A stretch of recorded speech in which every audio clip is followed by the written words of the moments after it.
Welcome to another edition of Ask Pop's Block Shop Your Questions. Coming to you at a new location, just by the wall over here. Using the new camera, so hoping that it would come out a little better. And as you probably know, if you watch this channel, we've hit 1,000 subscribers, which is very exciting. So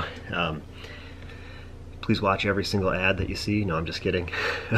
It's not really to make money. I mean, when I started this whole YouTube thing, it was just for fun. So my battery's gonna die. Anyway, so it's just exciting. Let me get into this. I have, I think, 11 questions. So here's the first one. Do you sort and part out the used bulk Lego, or do you list them in bulk? From Alex P. Right now there's no time to do that, to sort them. Sometimes I'll get bored, I'll grab a bag and just pull out the good stuff and then put it back, but definitely not sorting the bricks into the sizes and the different pieces to sell in bulk right now. But I do, for every flea market I do or Lego convention, well, not really the conventions, but smaller sales around locally, I will bag up, you know, probably 10-20 pounds and take that, and I sell out every time. So I haven't been buying any lately because I haven't been selling any of that, so it's when I get low on it is when I'll buy like 50 to 100 pounds, just so I can do that, because I have customers that come there and expecting I have those bags. I'll just usually take the minifig parts out that are in them and then leave the rest, even if there's really expensive pieces. I don't know, because I don't know every single piece. So that's that one. So here's the next question from Brick Scavenger. What eBay store level are you with 1,000 listings? I assume you're trying to avoid paying the listing fee for each item. Also, how do you handle your eBay store when going on vacation for 2 weeks? Do you end relist items or just go into vacation mode and still allow people to purchase? So my level is the premium level for $59.99. The next level is an anchor store, which is like $300 a month, and you get way more listings than I would ever need right now. So the premium, you get 1,000 buy it now and 500 auction. I use 0 of the auction listings typically, but I use definitely every 1,000 of the free buy it now. So usually I end up paying $50 extra in listings because I use more than I get for free, and I pay 10 cents a listing after the first 1,000 are free. So that's what works for me. I don't mind paying that extra 50 because I'm not going to pay the extra, what, 300 for another store and not use all that. So it's just whatever works for you, but premium works for me for sure. And it's yeah, trying to keep up those numbers. It's a struggle. But when I close this store and go on vacation, I close it and do not let people buy anything. Typically, because as a top rated seller, you have to ship things out the next shipping day, 95% of the time, I think it is. And I think I'm at 100% right now, or 99.8 something it was. But anyway, so I keep the listings active. I don't take them down, mainly because just the hassle of relisting. You know, I might be gone for 10 days. I'm not gonna, you know, say, well, I'm gonna take everything down so I don't get charged those fees for them because they automatically relist. So I just let them go. They just say, it's vacation, whatever. It might cost me an extra 20, 30, 40 bucks for that time because I'm not using it very much and not making any money, but it's not a big deal. So, all right, next question. When listing on eBay, how do you know where the item is located? Is there a way to put that information in while uploading the item? No, there is no way to put it in. That was from Pro Bricks. There's no way to put any like remark code like there's on Bricklink. Well, I've seen some sellers where I put like a 3-digit code at the very end of the listing, but it uses up some of your listing characters, which I don't always use them all up anyway. But I have a process, and I've showed this before recently, I thought, unless you maybe didn't see that video. I sort them by themes. Here, I'm just going to grab the camera and show you. So this is how I list them. Castle, new stuff, like right now the Series 20 minifigs are in there because I didn't know where else to put them. This one's not labeled, it's just I know it's all the ones in the plastic cases, the DK books. I guess I'll just show you.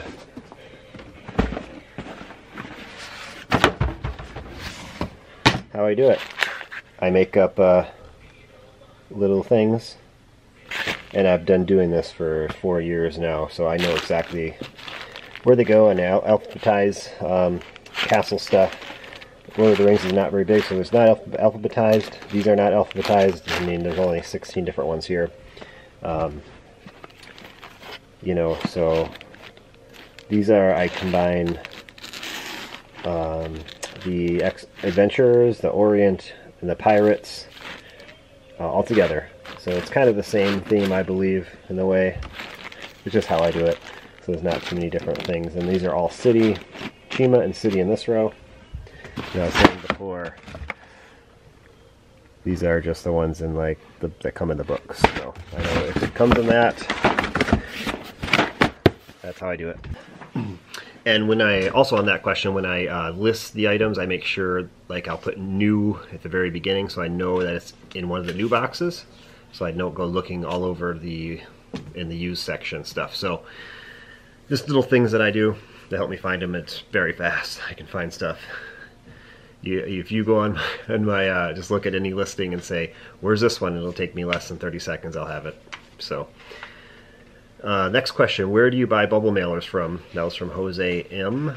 I buy all my envelopes on Amazon. I buy them by 1,000 at a time. They're poly mailers, 6x9. I had the question on my Instagram story from yesterday where I showed a bunch of Bricklink orders bubble wrapped. They said, you bubble wrap everything? I said, yeah, because I use poly mailers. I don't use bubble mailers. So that is why I would do that. You can do either way. I like it this way. They get them for like under 3 cents a piece, about just under 3 cents an envelope. And with bubble wrap, I consider it's probably 5 to 6 cents of material per package. Some are more because we use more bubble wrap, but I do buy some bigger poly bag, mailers for the bigger orders. But most of those bigger orders actually go through the flat rate envelope from the USPS, which are free. So.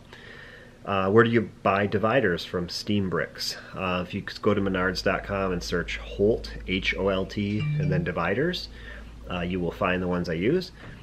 They're currently 99 cents for a pack. They used to be $1.99. They're selling them out, I think, because the drawers are no longer made by Holt. It's made by Tough Store.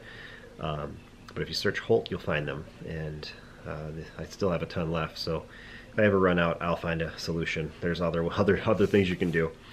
The next question, when you get multiple of a set on sale, do you set one aside for your son if he wants one? From MLego17. I do. It's a funny story. We were at Kohl's about 3 months ago, and they had Emmett's Dream House there at 90% off. And this was in a previous video too. And there was 2 of them. I was like, perfect. It's 14 bucks. It's a great part out. It's like 80, 90 bucks or something. But then he was like, I want one. So I'm like, all right. So I just bought it for $7. I still have it it'll just be like a $50 for sale at a convention or whatever reasonable price will be at that point. So it's rare. It's not really into it too much anymore. I'm sure if I did like some Lego City down here, it would get them all more interested. But at this point, yeah, I do. If he wants one, it's not about just selling everything. I'd definitely get one for him. Do you think that offering free shipping on orders over $20 helps you get more sales? Do you see higher average sale because of that? Thanks. From another brick in the bucket. I would say it definitely draws more sales. I don't know how to compare it. I've always had that on my store ever since I started. I just thought it was something that I should do.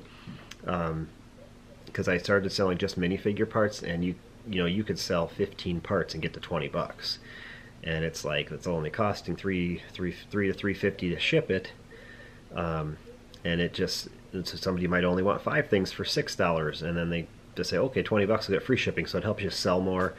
My average order value prices has always been close to $20 since I've been recording it, so I'm quite sure it definitely is why most people go to 20. And who doesn't like free shipping? I love free shipping. I hate high shipping costs. So you got to think of, what does your customer want? What do you like? What do you like to get? Do you like to pay high shipping costs? I don't know of anybody that does. So I just put that in. You can put that into your pricing of your store if you're concerned of paying too much for shipping, and losing money. With me, it's not about just losing money. It's about the overall experience, the overall building of a business, and how to gain customers. So you can't look at it as that transaction I lost $3 on because I gave them free shipping. If you do that, it's not, it might work for you, but in the end, that's just what I felt works best for me. And then, do you have any tips for on packaging of your orders? Have you always used the same mailers and boxes when you sell minifigs on eBay? Did you have a lot of lost packages in the past? I tried to go be as much as green as possible and use paper mailers, and I was getting 5-6 lost a month until I stopped. And then I'd just start buying more tape and taping around the edges, and it was just taking so much time. And I'm like, well, I'm taping up a bunch of paper that's plastic on paper. So and they were more expensive. They're like 5 times the cost of these poly mailers. So I went to the poly mailers at the cheapest rate, and I rarely have a problem. I maybe get 1 or 2 lost a month, but I'm shipping over 500 packages. So in the end, and I don't ever follow up on it. So maybe they end up getting there.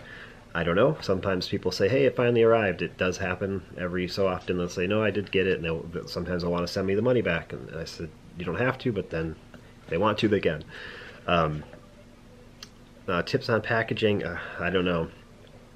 Just I tape over the addresses to make sure that if it gets wet, the address doesn't get smeared.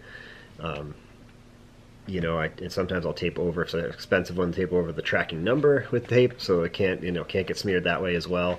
But like I said before, I just use those mailers. I don't know if you're looking for the cheapest rate or what, but yeah, not too many tips. Just make sure it's secure and the address cannot get messed up. Question on the instruction books. You've said you donate to Goodwill. What do they do with them? That's from Chris R. I really have no idea. I'm guessing that they send them to their online store platform and sell them in bulk lots, because I've seen a lot of them for sale in bulk lots. Or they might recycle them, but that's anyone's guess. I'm just glad I don't have to deal with them. I guess I could recycle them, honestly, but I do have a box full of them because our Goodwill is closed that I thought about. I took photos and I thought about doing a bulk lot and just where I basically make nothing on it and sell them for 20 bucks the cost of shipping. So if that's just sitting there, I'll get around to it. Next question, have you ever considered putting the stickers on the bricks and selling them that way on Bricklink? Is it worth the time versus revenue reward? I have, and that's from Seabad Kelly. I have considered it, but in my experience, they do not sell very well. I'll have like one order a month that buys a few of them, 5. Sometimes they buy 20 different ones, for just details in their city, I'm guessing. But it's rare. So I would not take the time to do it because time is more valuable than what you can get for those. Usually the actual piece can be worth more without the sticker sometimes because they're mostly tile pieces. So I'm just not going to even try that.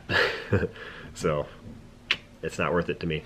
And the final question from Ralph's Bricks is, having a Twitter account worth it as a seller? YouTube and Instagram are no-brainers. I keep my Facebook account open because Instagram cross-posts to it, but what about Twitter? And that's from Ralph's Bricks and Minifigs. Well, thanks for your questions, everyone. Before I answer this, I appreciate it. I don't know if I'll continue these directly, but I will certainly do the comments videos if anything. I've been answering questions in those comments videos for some of my vlogs. But to answer that, Twitter, I don't do anything other than cross-post my YouTube videos. So you take it for what it is. It's just another platform. It might do good. I don't know. I keep getting followers, a few every month, not very many because I'm not very active on it. I do 4 or 5 posts of my videos, and sometimes I'll cross-post Instagram on there. But it's just another platform. If it could draw some people in, it may not.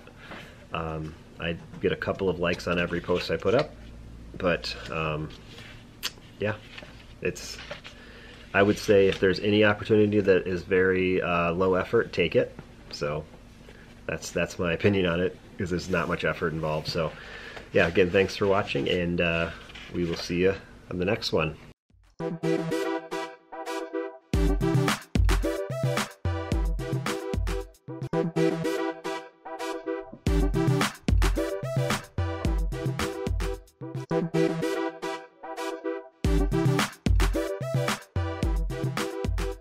you.